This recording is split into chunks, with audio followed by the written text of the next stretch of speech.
प्रतिदिन राति घरे 10टी तेजपत्र जाळंतु। यह पछर कारण जानिले आपनको उड़ीची होश।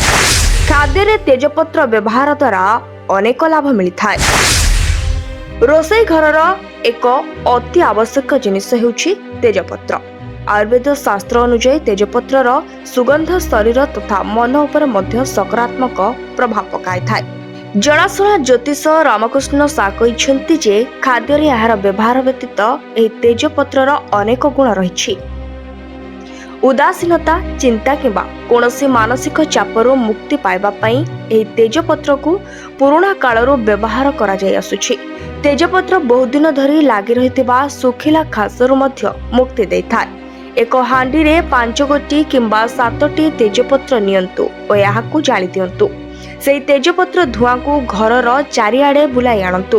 केवल जीवाणु नुहंती, कोठरे थिबा समस्त नकारात्मक शक्ति मध्य तेजपत्र धुआंरू बाहर करा जाई परिबो। तेजपत्रर जळुथिबा गंध शारीरिक थक्का, पेट जंत्रणा, वायरल संक्रमण इत्यादि मुक्ति देब। अन्यपटे सुगंध आम स्नायु प्रणाली उपरे मध्य विशेष प्रभाव पकई थाए। आज आमे आपनको तेजपत्रर किछि एपरि फायदा बाबद रे कहबाकू जाउछु जहाकी आपनको पई बहुत उपयोगी। ए तेजपत्र रे रहिछि बहुत किछि औषधीय तत्व। आपण माने तो जानिथिबे भारत को मसलार गंताघर कहा जाय।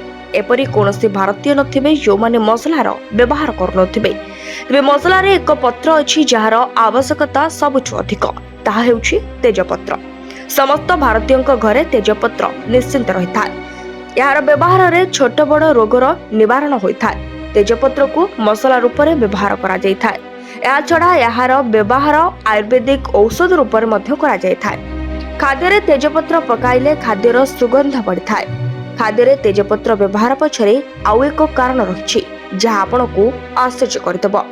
कोनोसी स्वादिष्ट व्यंजन प्रस्तुत समय रे जो सुगंध सृष्टि हुए ताहा अनेक देवादेवी और चंडी चामुंडाक प्रतिलोभर कारण होइथाय।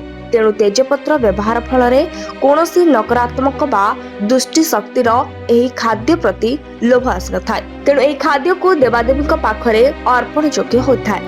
यह व्यतीत एही खाद्य आम शरीर पर कौनसी क्षति घटाई न थाए। खाद्य तैयारी करबा समय रे तेजपत्र को व्यवहार करा जाए जहा फल खाद्यर स्वाद सह तार सुगंध बढ़ी जाय थाए। Bureau report, BNS live.